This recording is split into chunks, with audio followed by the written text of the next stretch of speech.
The airport terminal pulsed with the usual chaos, wheels rolling across tile floors, boarding calls echoing over the intercom, children whining from behind strollers, and fast-moving business travelers tapping on tablets and phones. It was just another busy afternoon at the Dallas-Fort Worth International Airport. Gate 12B buzzed like any other gate, packed with passengers waiting for Flight 276 to Atlanta. Some looked bored, others annoyed by delays or restless from the long wait. In the middle of that crowd, sitting quietly, was an elderly man, unnoticed by most, but unforgettable to those who took even a moment to look. Eugene Carter sat in a rigid plastic seat, his back straight, hands folded neatly over a worn duffel bag resting on his lap. He wore a faded navy blue field jacket, its elbows thinned and soft with age. Embroidered on the right shoulder was a patch that had lost its color long ago, but still bore clear letters: 82nd Airborne Division. Beneath that patch, stitched with care, was a nameplate barely hanging on by its thread: Carter. His silver-gray hair was combed back cleanly. His eyes, sharp and calm, scanned the gate area not out of anxiety but habit. His presence was quiet. He made no noise, took no calls, and avoided bothering anyone around him. He had arrived nearly 2 hours before boarding, not because of any urgency, but because that was how he lived his life. Early, prepared, and respectful of other people's time. It was something the Army had burned into him decades ago. Eugene walked with a limp, subtle but unmistakable. It was not the kind that came purely from old age. No, this was deeper, the kind of limp born from war, from damage that never fully healed. Beneath his shirt, a piece of shrapnel rested near his spine, a painful souvenir from the firefight in Kandahar that had changed everything. Few knew about it. He never mentioned it, not even to the neighbors who helped him bring groceries in from his porch back in Norman, Oklahoma. When people offered to carry his bags or hold a door open, he always thanked them but insisted kindly that he could manage. When his group was called for boarding, he stood slowly but without struggle. One of the airline staff had asked earlier if he needed a wheelchair. He had smiled, as he often did when asked that, and simply said, "No, thank you. I still have 2 good legs." He moved deliberately down the jet bridge, his duffel over one shoulder. The flight crew at the door gave him the usual scripted greeting, "Welcome aboard," and he returned a respectful nod. They did not see the patch on his sleeve. They saw just another old man, slightly bent, walking with careful steps. Eugene made his way to the back of the aircraft, stopping at row 34, seat C, the aisle seat on the left side. He gently slid his bag into the overhead compartment, wincing slightly as he lifted it. Then he sat, exhaling quietly as his back met the seat cushion. He leaned his cane, not medical issue but carved from solid oak, against the armrest. It was a gift from his late brother. A small brass plate on the side read, "For every step you fought for, love Roy." Beside him sat a young woman, likely in her 20s. She was absorbed in her phone, scrolling rapidly through social media posts, a white earbud in each ear. She barely acknowledged him. That was fine with Eugene. He never demanded attention. He turned his head slightly, gave a polite smile she did not notice, and settled in quietly. As more passengers boarded, Eugene remained calm, his eyes closed, for a few moments as he tried to rest. His mind drifting back to the years when traveling meant carrying 90 pounds of gear across enemy terrain. Compared to that, airplane seats were a luxury, even if they were cramped and noisy. Then from the aisle came the unmistakable voice of a flight attendant, sharp, professional, and slightly irritated. "Excuse me, sir," she said, stopping beside his row. Her name tag read Melissa, and she wore the polished navy uniform of Midway Air, her hair pulled tightly into a bun. "I believe you're in the wrong seat. This row is reserved for premium economy upgrades." Eugene opened his eyes and blinked. His brows furrowed slightly in confusion. "No, ma'am," he replied with quiet clarity. "This is the seat printed on my boarding pass."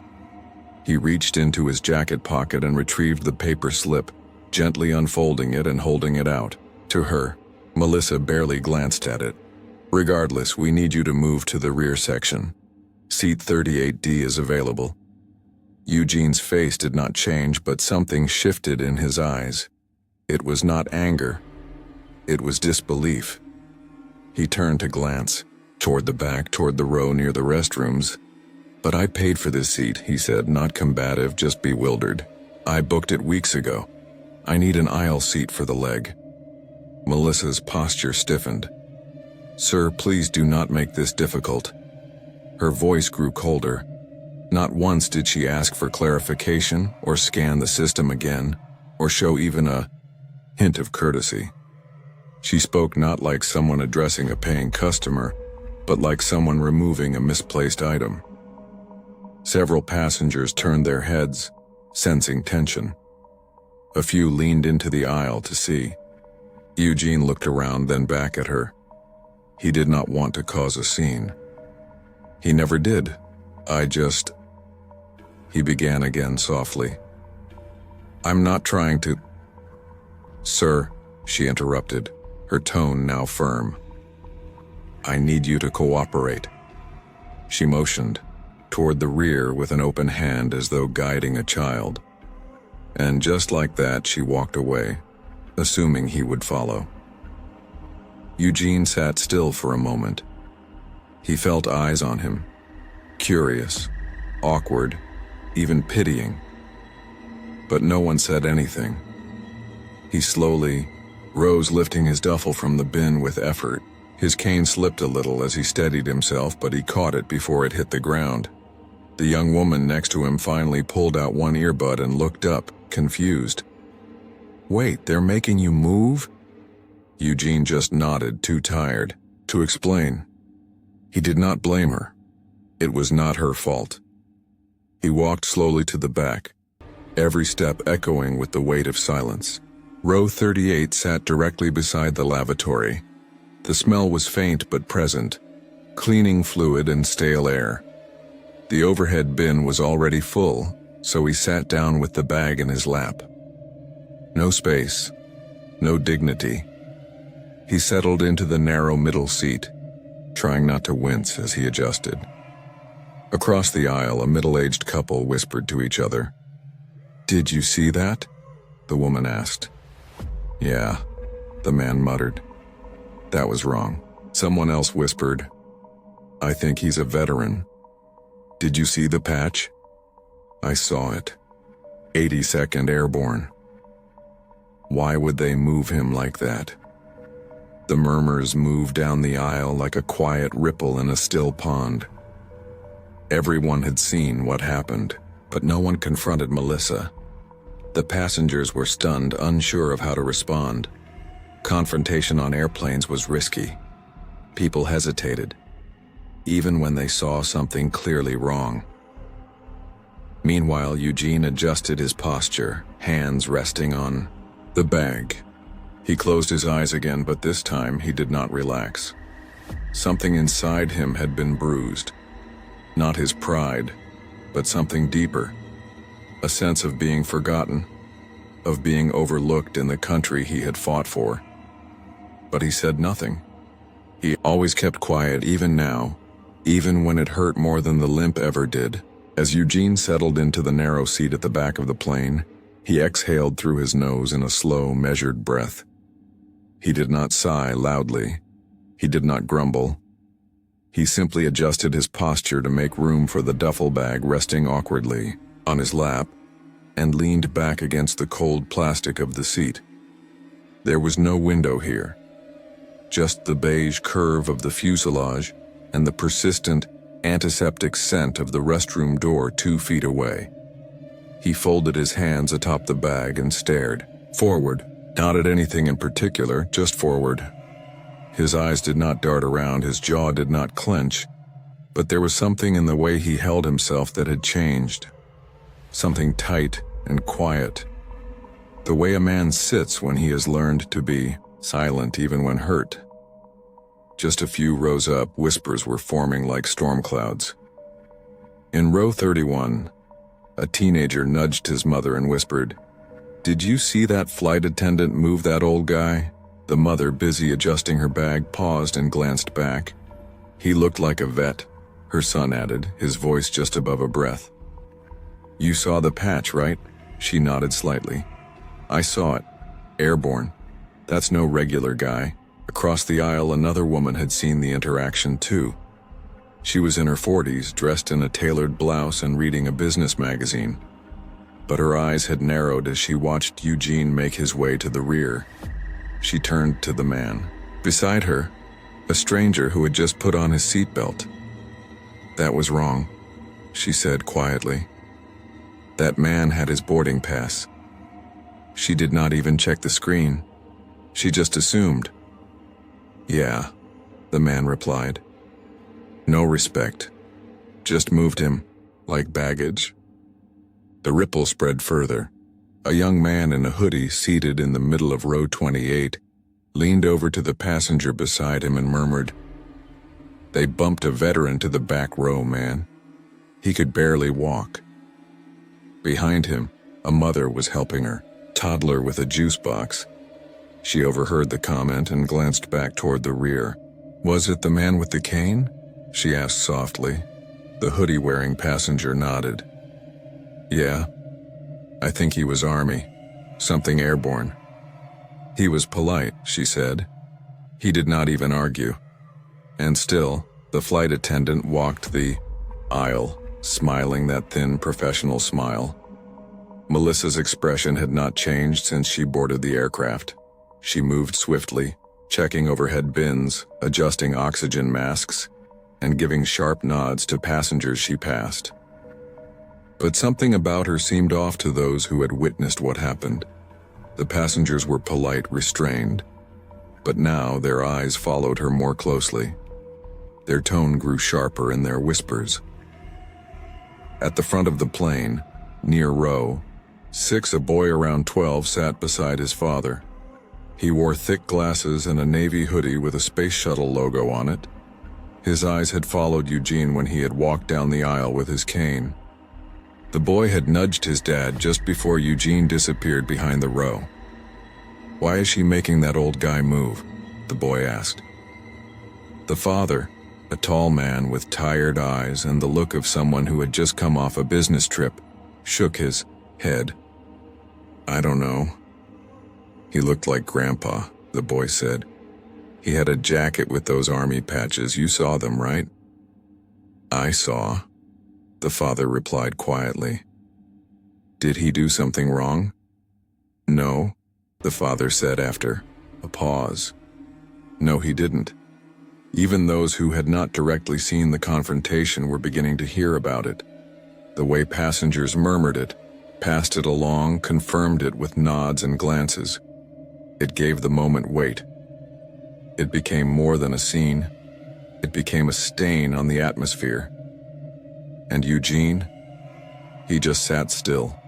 A child cried somewhere near the back, and the restroom door opened and closed as someone entered. Eugene blinked slowly, ignoring the disruption. His eyes were still locked forward. He had not moved in minutes. The oak cane leaned against the armrest, and the brass plate on the side caught the light for a moment, before the angle shifted again. Behind the locked cockpit door, a different kind of conversation had begun. Captain Roy Dalton had flown for 22 years, 10 of them with Midway Air. Before that, he had flown something much louder, far more dangerous, the FA-18 Hornet. He had served 2 tours in Afghanistan. He still carried a picture of his unit in his flight bag and wore a titanium bracelet around his wrist engraved with the name of a fallen wingman. He did not talk about those years often, but they had carved themselves into his bones.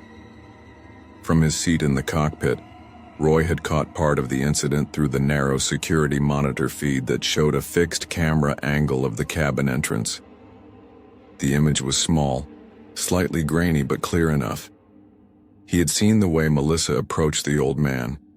He had seen her tone, even if he could not hear the words, and he had watched Eugene rise slowly, carefully, and begin his walk to the back of the plane. At first, Roy did nothing. Pilots were trained to stay focused, to avoid distractions before takeoff. But something about the way the man moved, the way he held himself even when insulted, pulled at something deep in Roy's gut. He turned to his co-pilot, a younger man named Davis, who was checking engine readings. "You see what happened back there?" Roy asked. Davis looked up from the display. "The guy who got bumped?" "Yeah." "You catch his jacket?" "I think so. He had an old army patch, right?" "Airborne." Roy nodded slowly. "Yeah. That's not a tourist jacket. That's original. Issue. Probably been through hell and back." Davis turned toward the monitor again. "Looked like he was struggling to walk. Melissa moved him?" "Without checking anything. Just ordered him to the back." Davis frowned. "You want me to call the lead attendant?" Roy shook his head. "Not yet." For a long moment, Roy sat there in silence, his hands folded near the throttle. The cabin chatter in the background continued. The pre-flight checklist hummed on, waiting to be completed. But his thoughts were elsewhere. He had been that man once, and moving through airports with a limp, overlooked, questioned, even doubted. Not in uniform, not always. But people made assumptions. They saw an old man with a cane and forgot that he might have once jumped out of planes or pulled brothers from fire. They forgot because they chose to forget. Roy picked up the intercom, handset, but did not press the button yet. Instead, he leaned back in his seat and let his thoughts settle. Then he reached into his breast pocket and pulled out his phone. He opened his photo gallery and tapped on an image, a black and white picture of a man in combat gear, arms slung around two others, all of them covered in dust and sweat, smiling after a hard-fought mission. That man in the middle, that had been Eugene Carter. Roy recognized him. Not just the name on the jacket, not just the patch. He had met Eugene 15 years ago during a joint base memorial in Kabul. Eugene had already retired by then, but had flown out to honor lost brothers. Roy remembered how the man had stood at attention even with a limp, how he had saluted every name read off the list, and how he had spoken to younger soldiers afterward, telling them not to lose their humanity to war. Roy's thumb hovered over the cockpit phone again. This time he pressed the button. 9 minutes after the plane lifted off the tarmac and began its smooth ascent into the overcast sky, a hush began to settle across the cabin. The usual sounds of seatbelts being unfastened, conversations picking up, and beverage carts rattling down narrow aisles had not yet started. The passengers were still absorbed in the unease that had quietly spread through the plane. Something had shifted, not in the air pressure, but in the atmosphere between people. Eugene sat quietly in the back, exactly where the flight attendant had placed him. His hand still rested on his duffel bag, his posture the same, calm, contained, but not unaware. Every part of his face showed the strain of carrying years that had not passed gently. He had been through enough in life to know when he was being tolerated, not welcomed. That feeling had followed him more times than he could count.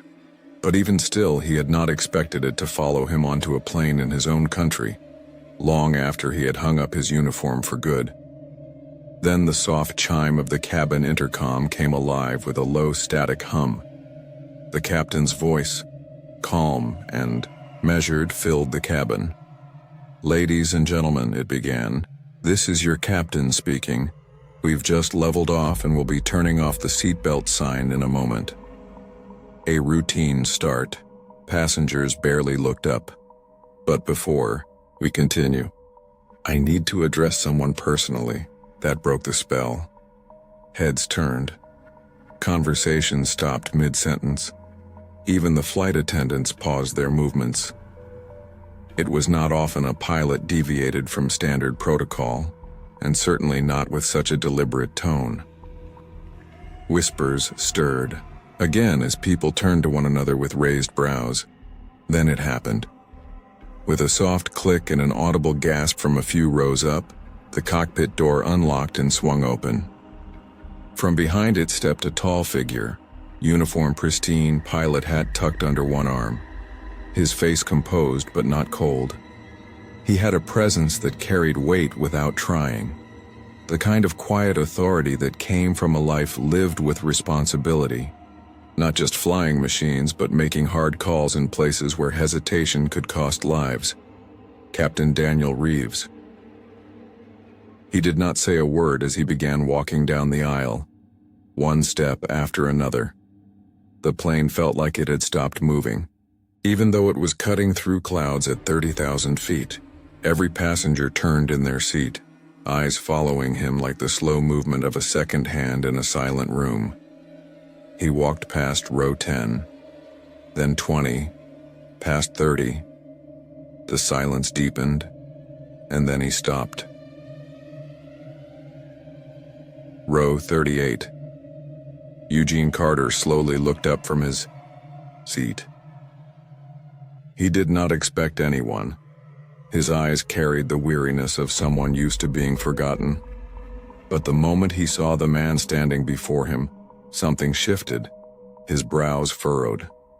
A flicker of memory crossed his expression. Before he could speak, the captain did something that turned the quiet tension into breathless disbelief. He raised his hand and saluted, not a casual wave, not a nod, but a full, proper military salute, sharp, deliberate, and held with deep, unwavering respect. A collective hush fell across the plane. Not a single voice rose. Not even a cough broke the silence. Everyone watched as this uniformed pilot, the one who had just been giving flight instructions from the cockpit, stood in the narrow aisle, with his hand raised in a gesture of reverence most people had only seen in movies or memorials. Eugene blinked slowly, then stood.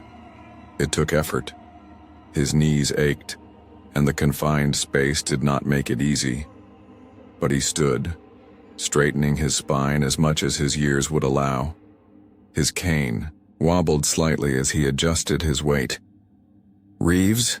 Eugene asked, his voice hoarse with disbelief. "Daniel Reeves." The captain's expression softened with recognition. "Yes, sir." Eugene's voice faltered. "You were with Bravo Company, Afghanistan, Kandahar Valley. You pulled us out," the captain said quietly. "We were cut off, no comms, no support. We thought it was over.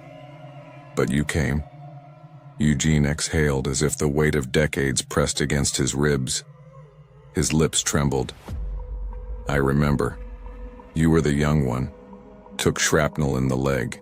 Still dragged another man out under fire." The captain nodded. "Because of you. You made it in when no one else would. That night changed my life." The words caught in Eugene's throat. He tried to swallow them down, but they did not go. His hands clenched the top of his cane, knuckles whitening. "I was just doing my job," he finally managed to say. "You did more than that," the captain replied. "And today, I need to do something too." With that, he turned to face the rest of the plane. Every pair of eyes was on him now. The silence was reverent, not awkward. Not one screen flickered with distraction. Not one headset remained in place. The passengers' crew and even the other flight attendants stood frozen in their spots. "I want to apologize," the captain said aloud, "to everyone here, and especially to Mr. Eugene Carter." He looked toward the front of the plane. directly at the flight attendant who had caused it all. Her posture stiffened, her lips parting as if to speak. But nothing came out. "Mr. Carter is not just another passenger," Captain Reeves continued. "He is a decorated war veteran, a man whose service saved my life and the lives of my entire squad when others had already written us off." He paused. "You could have heard a pin drop. And this man," the captain added firmly, "will not sit in the back of this plane." He turned back to Eugene. "Mr. Carter, you fly first class today. With me." A murmur swelled across the cabin, but it was not one of confusion or gossip. It was a rising current of admiration. A few people clapped softly, then more joined in. Within seconds, a full standing applause erupted in the narrow space of the airplane, the kind that made the air feel heavier, charged with respect. Even those who had not seen what happened earlier, who only heard pieces of the incident, now understood its full weight. The captain extended his hand. "May I escort you to your new seat, sir?" Eugene hesitated. Not because he doubted the offer, but because for a moment the emotion in his chest threatened to overwhelm him. His eyes glistened. He looked at the captain, then slowly nodded. With quiet dignity, Eugene gathered his bag. Passengers stepped aside as he began the walk back toward the front, this time not as the man being pushed aside, but as the man everyone rose to honor. Some placed hands on their hearts. Others whispered thank yous. Many simply watched with wet eyes. When Eugene reached first class, the captain personally guided him to seat 1A, the one closest to the cockpit. A pillow had been fluffed, a fresh bottle of water placed beside it. A steward stood with head bowed, slightly, opening the overhead compartment for him. Eugene lowered himself into the seat and looked out the window. This time there was a view. Clouds rolling like waves beneath a golden sky. But more than that, there was dignity. Captain Reeves returned to the cockpit, but not before saying one last thing. He leaned down beside Eugene's seat and whispered, just loud enough for those nearby to hear, "Sir, I've always wanted to say this. Welcome home." The rest of the flight passed in a kind of suspended silence. Not awkward, not tense, but reflective. People were thinking. Some looked out the windows, not to admire the clouds, but because they needed a moment to process what had just happened. Something about that scene, the salute, the walk down the aisle, the way the old man carried himself with dignity instead of bitterness, had left an imprint. It was not just a flight anymore. It had become a lesson. Eugene sat in seat 1A, his cane propped carefully beside him, his bag tucked beneath his legs, though now he had all the space in the world. The first-class seat cradled him with more comfort than he was used to. He leaned, his head against the headrest, and watched the sky through the window. His eyes did not wander. They stayed fixed on the horizon, as if trying to see something beyond what was visible. Perhaps years long past, perhaps faces no longer around. The captain remained in the cockpit, but the entire crew had changed. Not literally, of course. The same faces, same uniforms, but something in their posture had shifted. The flight attendants moved with more purpose now. The one who had assisted Eugene earlier brought him a blanket without being asked, carefully draping it over his knees. She did not try to start a conversation or pretend it was casual. She simply gave a soft nod and returned to her station. For once, someone had read the silence and understood it needed to be respected.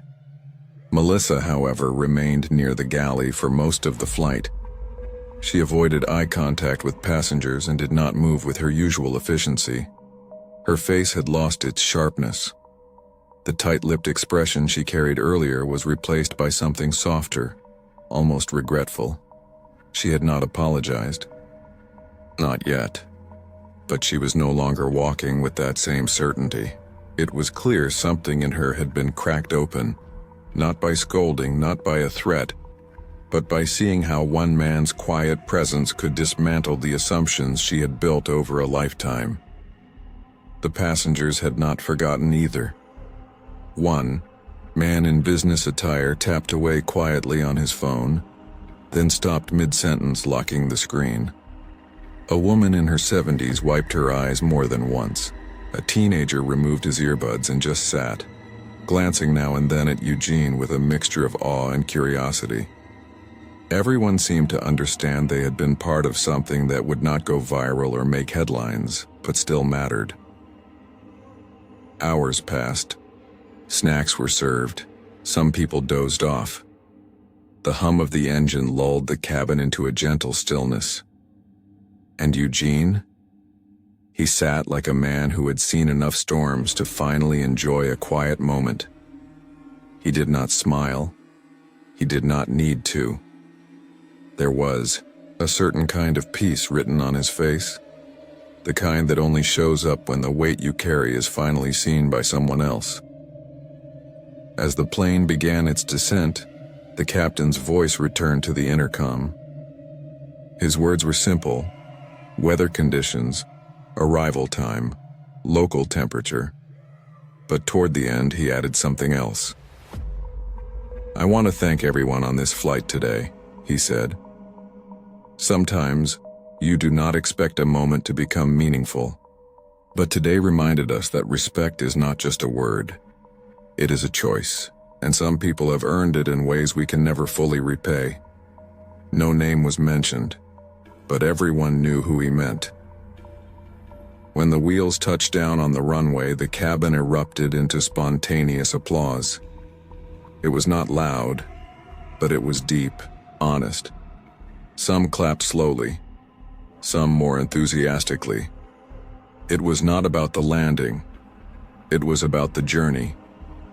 When the aircraft rolled to a stop at the gate and the seatbelt sign switched off, people began gathering their belongings. But no, one moved toward Eugene. They waited, quietly, respectfully. Eugene made no effort to rush. He never did. He waited, as he always had, letting others go first. That had been the pattern of his life. Sacrificing seats, choices, comfort, recognition. He did not complain. He had simply accepted it. But today, passengers paused mid-aisle and stepped aside. One by one, people nodded at him as they passed. Some whispered, "Thank you." Others gave small salutes, even if imperfect.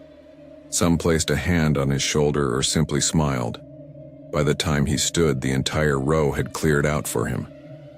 The flight attendant who had handed him the blanket earlier now stood near the exit, waiting. She gave a gentle bow of her head. As he approached, Melissa stood near the front by the open cockpit door. Her posture was different now, less poised, more humble. When Eugene reached her, she opened her mouth to speak but paused. Her lips trembled slightly. "I was wrong," she said finally, her voice barely above a whisper. "I am sorry." Eugene looked at her for a long moment. There was no anger in his eyes, no bitterness, just that same calm that unnerved people who did not understand what strength looked like in silence. "You have seen now," he said quietly. "Do not unsee it." She nodded, and for the first time it felt like she actually meant it. As Eugene stepped off the plane, he was met by an airline representative holding a clipboard and a tablet. The man looked a little flustered but spoke with sincerity. "Mr. Carter," he began, "we deeply apologize for the treatment you received today. It does not reflect who we strive to be. Your ticket has been fully refunded, and per Captain Reeves's request, the airline would like to offer you and your immediate family free travel, first class, for the next 5 years. No restrictions." Eugene blinked, not out of surprise, but out of the weight of it. He gave a small nod. "Thank you," he said. "Is there anything else we can do for you?" the man asked. Eugene looked back toward the plane. "Teach them," he said. "Sir? Not policy, not procedures. Teach them what respect looks like. Teach them that sometimes the person who looks the smallest is carrying the heaviest load." The representative swallowed hard. "Yes, sir. I will make sure that message is passed on." Eugene gave a small nod and walked into the terminal. Crowd at the gate did not know the details, but whispers were already spreading. Some people clapped as he walked by. A janitor nodded solemnly from behind his mop. A woman with 2 kids paused and gave him a smile that said more than words could. He did not crave the attention he never had, but for the first time in a long time he did not feel invisible. When he reached the curb outside, the sky had cleared. Sunlight spilled over the sidewalk. A breeze tugged gently at his coat. He took a breath, slow and deep, and stood a little taller. A cab pulled up. The driver stepped out and opened the door for him. "Where to, sir?" he asked. Eugene smiled faintly. "Home," he said.